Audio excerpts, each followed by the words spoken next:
Disposées sur différents comptoirs, les denrées alimentaires n'attendent plus que les consommateurs qui traînent encore le pas. Ceci à cause de la cherté du panier de la ménagère. Voilà pourquoi certains ne mangent plus à leur faim, mais s'efforcent juste à mettre quelque chose sur la dent. Si pour certains, la qualité des denrées n'a pas d'importance, d'autres par contre sont attachés à leur bien-être. Célébrée ce 16 octobre sur toute l'étendue du territoire camerounais, la 43e édition de la Journée mondiale de l'alimentation avec pour thème « L'eau c'est la vie, l'eau nous nourrit » a eu pour but de rappeler aux populations la place de la nutrition dans leur santé.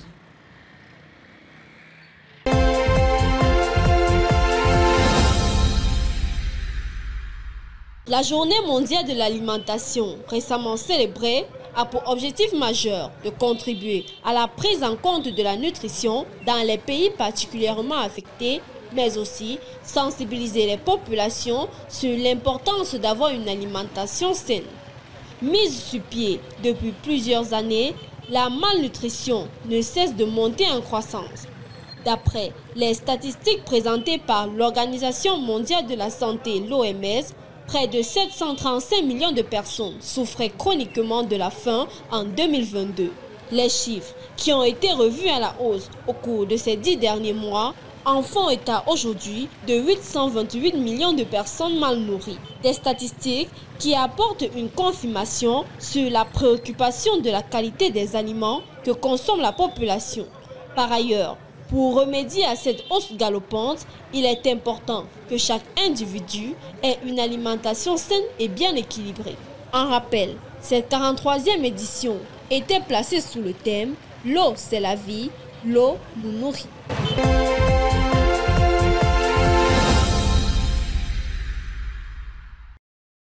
Les hôpitaux au Cameroun seront dotés bientôt d'outils leur permettant d'atteindre la performance. En effet, dans le cadre de l'amélioration des offres de soins, les formations sanitaires camerounaises pourraient bénéficier en leur sein de l'implantation de logiciels de gestion et de maintenance de leurs équipements. La question était au cœur d'une audience qu'a accordé le ministre de la Santé publique Dr Manaouda Malachi au directeur de Hospital Engineering d'IMBH, Johannes O. Buckman, le 10 octobre 2023. Il faut dire que quoique des progrès sont faits en matière de plateau technique et d'offres de qualité de soins, les formations sanitaires font souvent face au problème de la gestion, mais surtout à celui de la maintenance des appareils et équipements qui se voient abandonnés par manque d'entretien. Avec l'avènement d'une telle offre, il ne reste plus qu'à déterminer le cadre contractuel entre MinSanté et Hospital Engineering d'IMBH. Pour sa part, le ministre de la Santé publique a fait savoir qu'une telle action rentre dans le cadre d'un partenariat public-privé. Basé en Allemagne, Hospital Engineering est spécialisé dans le développement d'établissements de santé, la fourniture d'équipements, les services techniques et les formations.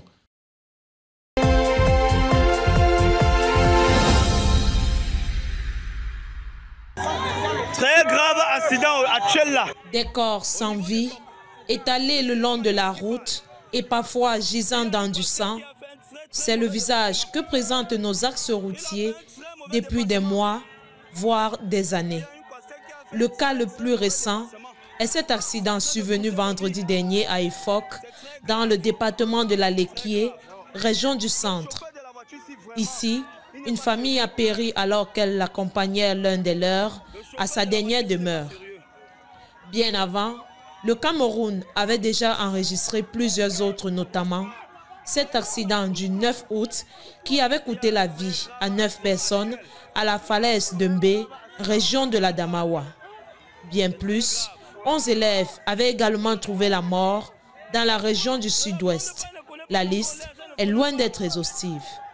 Des chiffres et bien d'autres compilés et révélés dans un rapport du ministère des Transports qui fait état de ce que 1500 personnes meurent chaque année de suite d'accidents de circulation sur nos axes routiers.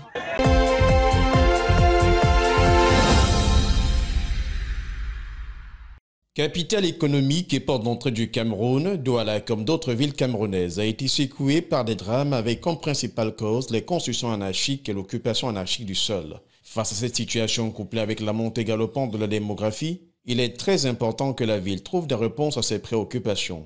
D'où la tenue le 16 octobre 2023 d'une cérémonie en prélude à la deuxième édition des journées d'urbanisation de la ville en a brisé Jude. Cet état des lieux peu reluisant nécessite que nous envisagions des réponses à la fois adaptées et coordonnées devant conduire à terme à l'amélioration significative du cadre de vie des populations. L'organisation de cette cérémonie, la communauté urbaine de Douala entend s'arrimer aux dispositions réglementaires contenues dans le décret fixant les règles d'utilisation du sol et de la construction et qui rend obligatoire l'affichage par le bénéficiaire du permis de construire pendant toute la durée du chantier. Et au cours de ce rendez-vous, le maire de la ville de Douala a remis à certains propriétaires de construction de nouvelles plaques de permis de bâtir, conformément à la réglementation en vigueur. Voilà, la plaque vous permet d'afficher ça fièrement.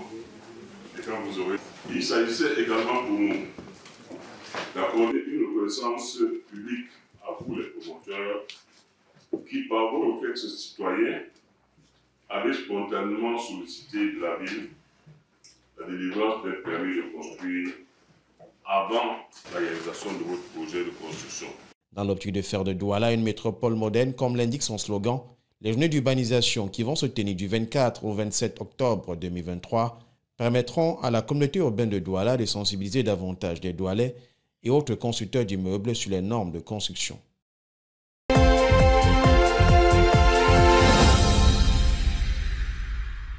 Des médicaments étalés sur une table de fortune, ça s'appelle la pharmacie de la rue. C'est ici que certaines personnes ont décidé de se ravitailler lorsqu'elles ressentent un malaise. Quand on me remet de prendre parfois au docteur du quartier, juste pour la maintenance préventive, pour éradiquer parfois la maladie. Dans cet exercice, il y a qui trouvent satisfaction et d'autres pas du tout. Exposé aux intempéries, le médicament de la rue, et selon les médecins, est un véritable tueur. Habituellement, ces gars du quartier où on a l'habitude de dire que les médicaments ne sont pas efficaces. Or, nous trouvons ressources parmi eux, parce que ces médicaments sortent également de l'hôpital.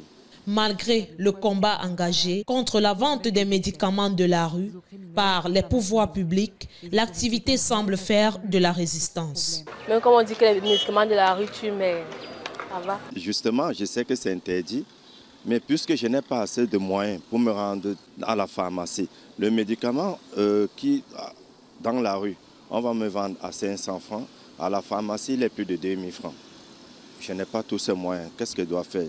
À la faveur de la célébration de la journée africaine de lutte contre les faux médicaments, le ministre de la Santé publique, avec à ses côtés le président de l'ordre des pharmaciens, était dans certains marchés pour non seulement sensibiliser les vendeurs, mais également retirer du circuit les faux médicaments qui ne cessent de détruire des vies.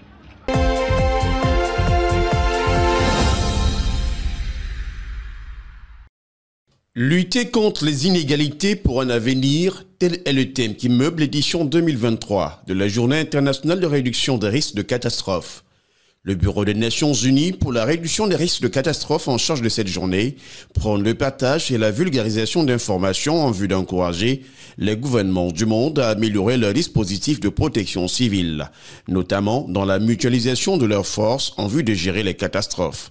Au Cameroun, l'événement de ce 13 octobre 2023 apparaît dans un contexte où le pays vient d'enregistrer des pertes en vies humaines lors d'un éboulement de terrain au quartier Mbankolo dans le 2e arrondissement de Yaoundé, mettant sur le carreau près d'une trentaine de personnes mortes et des blessés graves.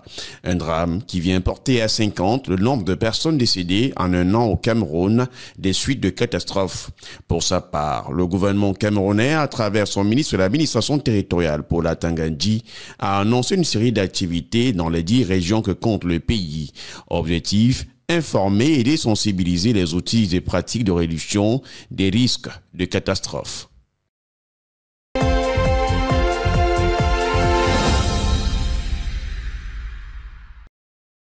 T-shirt et banderoles à l'effigie de leur leader, Ils étaient plus d'une centaine de partisans à manifester pour dénoncer l'arrestation de l'opposant Tabir Moussi hier dans la ville de Tunis.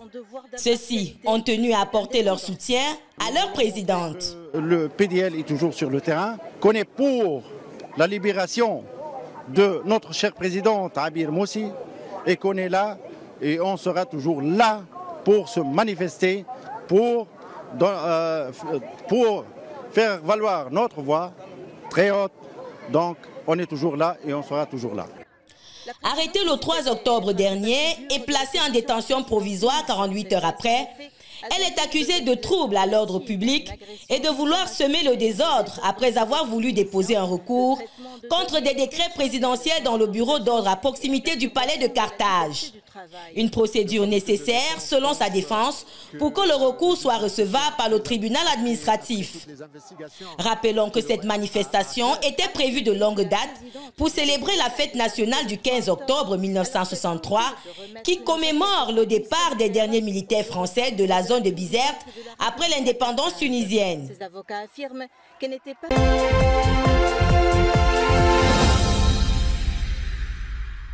être servi. Je pense qu'il va falloir assister à cette action. Une attaque à mauve, une défense peu rassurante. Voilà comment peut-on résumer les deux matchs amicaux des Lions indomptables durant la période FIFA. Comme face à la Russie, l'équipe de football camerounaise opposée à celle du Sénégal ce 16 octobre 2023 ne s'est pas présentée à la Bolade sous son meilleur visage. Mais pas de quoi inquiéter le Londaino sportif. Bon, en ce qui concerne l'équipe nationale, si j'ai vu les deux matchs, mais ils n'étaient pas identiques. Le premier match contre la Russie, les Camerounais se sont très bien battus. Ils ont développé leur jeu habituel. Mais contre le Sénégal, ils étaient acculés. Ils n'arrivaient même pas à faire 3 passes. Parce que j'ai vu ce match, même frapper une faux goal. Je ne crois pas qu'ils ont frappé une faux goal. Bon, ce qu'ils ont dit que ça ne serait pas évident pour cette Coupe d'Afrique. Mais on espère qu'avec notre tacticien, les choses vont avancer dans le bon sens. Pourtant, le manager sélectionneur du Cameroun, Rigobert Samba, avant l'entame de la rencontre, a modifié le 11 entrant qui s'est incliné devant la formation russe il y a 4 jours, sans que cela n'empêche aux Lions indomptables de perdre la face sur le score d'1 but à 0. Une 7e défaite en cette sortie à l'extérieur pour les quintuples champions d'Afrique logés dans la poule. C'est aussi relevé que celle de la CAN 2023 suscite moult interrogations. Mais il peut bien faire le résultat, d'autant plus que c'est une compétition. Ce n'est pas un jeu, ce n'est pas un truc amical. En compétition, il n'y a pas de petites équipes, il n'y a pas de petits pays. Donc, même la Gambie, même le Sénégal peut être bien battu par le Cameroun. Des contre-performances qui ne sont pas à prendre à la légère en moins de 3 mois du coup d'envoi de la 34e édition de la plus belle compétition footballistique continentale organisée en terre ivoirienne. Le style de jeu de l'équipe camerounaise est-il convaincant? La question demeure.